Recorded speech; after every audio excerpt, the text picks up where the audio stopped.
Okay, so all put back together again.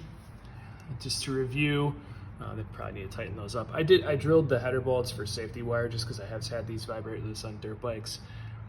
You know, especially with something that vibrates this much. I guess I should inspect my engine mounts while I'm here.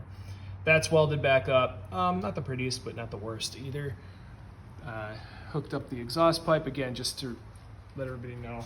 The exhaust can is completely gutted of all obstructions now. It does still have the fiberglass in to deaden some sound because I'm not trying to make it louder. I just removed the garbagey restriction in there, and then the restrictive-y, if that's a word, kind of like catalytic converter type thingy in here. So with those two gone, time to start. Choke.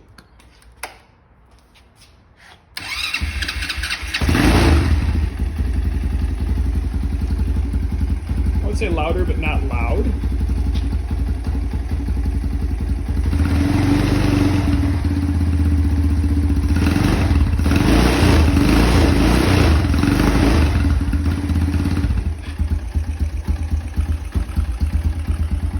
Definitely thumpier.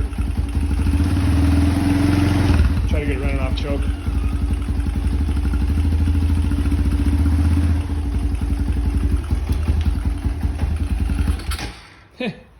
Well, thumpier.